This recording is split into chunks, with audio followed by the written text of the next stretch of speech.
call. Mr. Ippolito, this is Laura Roberts, executive producer from Network News in New York. I just got out of a meeting with Neil Chandler, and we have the final green light.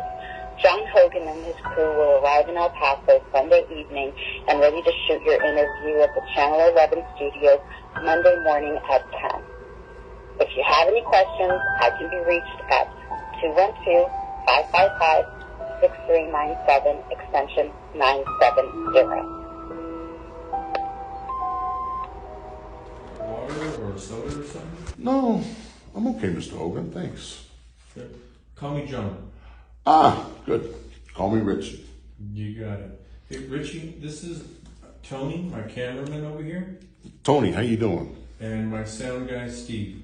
Steve, pleasure to meet y'all. So, Richie, let's get to know you a little bit here. Today, I'd like to talk to you about what kind of person does it take to be a mafia rat. Do you? Whoa. What's a big idea talking to me like that? Like I'm a jerk off. Are you gonna be like taking cheap shots at me through this whole thing or what? No, well, I was just trying to... Had your shit together. I didn't want to do this fucking thing in the first place, okay? So, you know. I got it. I understand what I meant. Okay, just listen. All right, look, I don't want to come across like a hot guy, okay? Just don't talk to me like I'm an ass clown, all right? Got it? Understood. I got it. You know, listen, that didn't come out the way I had planned it in my head, so let me start again. All right. 5, 4, 3, 2. So, Richie, how did you get started in all this? Well, okay, I guess you want me to start from the beginning, right? Yeah, sure. Okay, all right. Well, I was born in Cranston, Rhode Island, but I was raised in Federal Hill. That's the Italian area of Providence, Rhode Island. And we moved there after my sister was born. My mom, she was a homemaker. She pretty much, you know, stayed close to home. And rarely did she ever leave the neighborhood, you know. So, and my father, well, he had a plumbing business. And he had about a dozen guys working for him. And he was a real hard worker, you know, he made a good living. You know, if you don't mind me saying so, I understand that most men in your line of work usually have someone close to them that brings them in, shows them around, teaches them the ropes. Right. Who was it that introduced you to this way of life? Yeah, right. Well, it was my cousins Mikey and Frankie. See, my Uncle Seppo, that's Mike and Frank's dad, he was a civilian. But Carlo Marchetti was his goombas since they were children. Wow, did your dad know Carlo Marchetti? Well, okay, it breaks down like this. See, my dad knew Carlo is one of Seppo's pals. See, but Seppo is 11 years older than my pop. And if you think of it, like when my dad was 17, Seppo joined the Army and pretty much was an adult by the time my dad was in the first grade. So they really didn't have much in common, you know. So until my pop graduated from high school, and then, you know, they're more like closer to the same level. But my grandfather, forget about it. I mean, he knew who Carlo was, and he didn't want him around. He remembered those mustaches from the old country and didn't want any wise guys stepping foot in his house. Tell me exactly, how did Mike and Frank break you in? What did you go down to New Haven for? Well, you see, I started getting a little trouble after my mom died. I began hanging out with the knockaround crowd all around Federal Hill and stuff. And so before things could get worse, my pop shipped me off to stay with Seppo for the summer. You know, like help out in his garage, learn a trade, you know. But it didn't last long because next thing I know, I'm hanging out with Mike and Frank. What kind of things did Mike and Frank have you doing? At first, I was a gopher at the Messina Fisherman's Club. That was Jilly Barone's place. And Jilly was a boss under Carlo, and Mike and Frank were Jilly's guys. You get it? Got it. So anyway, it started small. At first, it was like if one of the members needed me to get some cigarettes or a sandwich, then I rolled. But pretty soon I was picking up someone flying in from Boston or making deliveries or whatever. Deliveries? Isn't that what got you locked up the first time? Oh, no. The first time I got locked up was for poaching lobster traps in the bay. Actually, they call them pots, but anyway, I was 15 and I did a month at juvie for that. But the first time as an adult, yes, it was a delivery. You might have already heard the story, I don't know, but what had happened, there was a case of jewelry, and Jilly gave it to me to take to this Hasidic guy over on Chapel Street Defense, okay? Somebody had set me up. It was just weird. So, and they knew it was from Jilly. They knew. So when they popped me, they tried to get me to flip. But when I didn't, long story short, that's when I got sent to Cheshire for 9 months. Yeah. Well, tell me, what did you do after your time in Cheshire? You had a chance to walk away. Why didn't you just walk away? Because I was a gangster, man. Walk away? Are you kidding me? That's when I got out, Frankie drove me up to Newport, and they had chartered this booze cruise, right? They brought guys down from Hanover Street, old friends from Federal Hill, man. It was a party. But see, that's when I had my first sit down with the bosses. Well, what we did... What did you guys discuss? What did you talk about? A lot. Mainly my immediate plans for getting back in action. Just gotten out of the joint. So I told them I was ready to get serious about my future and to prove myself as being a committed member of the family. So doing time for Jilly Rizzo showed them that I was solid. So after a few months, they offered me a quid pro quo. If I do a hit, I'll earn a strike. And that's the way it worked out.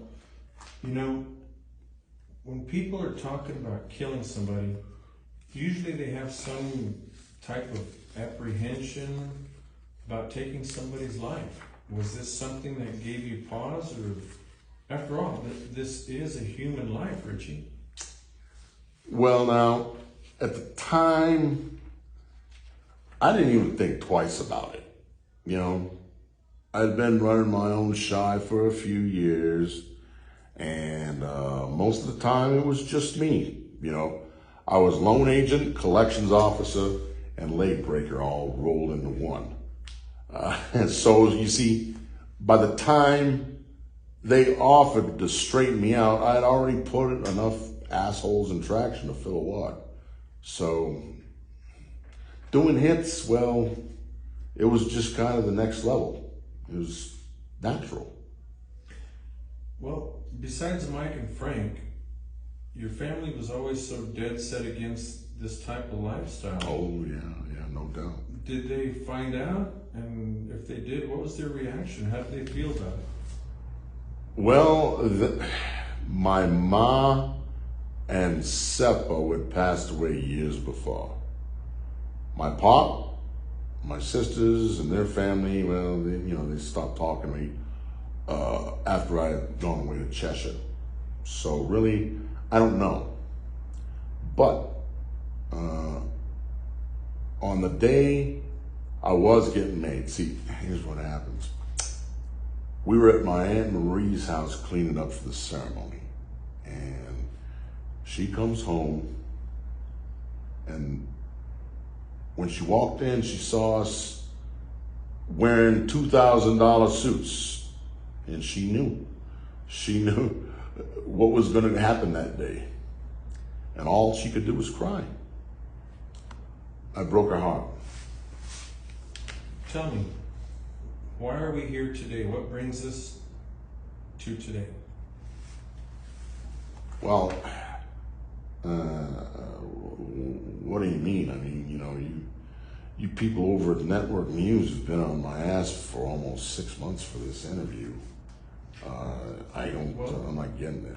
What I mean to say is, why are you a witness? Unlike most people who turn state's evidence to save their own ass, you just up and went straight to the FBI and you offered them Carlo Marchetti on a silver platter. What's in it for you to do this? Let's just say part of it was to clear my conscience, and part of it was to save a life. Whose life? Your own life? My Aunt Marie's. She needed a heart transplant. The other one, yeah, well, yeah, that's right. I decided I had enough. Enough of the hustles, the rackets. It was all bullshit. The killing, oh my God. I just couldn't do it anymore. The thing about this thing of ours, you're not given the option to just quit, and you're not given the option to just stop killing. Well, I don't understand. Why you would put yourself in a position knowing that you would have to go into hiding and live on the run the rest of your life? If I may say so, there's 100 different ways you could have made it out. Richie, it just seems like you gave up. Look, John, let me tell you something. There's one thing about this world for everybody, okay? There's no telling when you're gonna leave it. It's a rarity amongst most men to call your own shot. At this very moment, there's a smoky room somewhere in New England where at a table there's a group of bosses who are sitting around eating cannolis, coking and smoking the shitty cigars, laughing and joking. And they're all talking about pushing a button on me. But the thing is, I intended on them being there. I did that. I don't understand. Tell me why. Well, my Aunt Marie, she was the only thing beautiful in my life. Besides my ma, Marie was the greatest source of unconditional love in my life. She was like a grandmother to me. And I was always disappointing her. And she always forgave me. See, I knew the feds wanted that guy who killed the judge. I know all about everything that happened with fucking Carlo and those other guys. And, well, I bargained for priority status to get my Aunt a heart. The way things sound, I don't get the feeling that she made it, did she? No. Nope, she didn't. She was between the ICU and telemetry all the time, man. She spent almost 60 days in that hospital. Long story short, she never left the hospital after the surgery. Well, I'm sad to hear that. Between her passing and the eminent contract on your head, how do you make it through the day? Not proud to say it, but I've discovered the joys of heroin. Nice little habit I picked up living, well, I don't want to say where we're at, but anyway, For the last 4 years, I've had nightmares every night, you know. Terrible dreams, just the way it is, it's usually one of the guys I popped over the years. They're at the entrance to hell, and the dream goes that they're waiting for me. From inside, I can hear all those tortured souls screaming. And then they grab me. And when they touch me, they turn into a demon and rip my flesh apart. It's scarier than it sounds, believe me. Well, Richie, this one's a tough question for me to ask you, but I've got to ask it. Another tough one. Well, how many people? I'm gonna go shoot up right now after we get done with this. How many people have you pushed the button on? 19. I've taken 19 human lives over the years, but would you believe it didn't start until after the 12th one? For some reason, I don't know. Never bothered me before. Well, do you have any regrets about getting into this lifestyle? Is there something you might have done different? You know, look, I've heard this question I hear this question all the time, okay? And I always hear the same thing. I got no regrets, you know? You know what I have to say about that? I said it's bullshit. I'm sure that almost everybody who was in my situation has said the same thing. You know, they want to be tough, looking at death. And I'm here to say that most of them are full of crap. You know? Well, Richie, how do you envision the end for you? Do you think you have much more time? You know, you just reminded me to go to my psychic and ask her these questions. Look, I'm sorry, I'm joking, but I don't know. It could be a week, it could be a year. Personally, I really don't give myself much more time, you know. I might not even make it to the next trial. But let me tell you something. When that angel of death comes for me, he's going to be my savior. Right now, I'm living in hell and wondering when it's going to happen, always looking over my shoulder. I'm going to hell, and I know it. But you see, when that happens and they come for me, at least I'll get what's coming to me. And I'll be living in one hell instead of two.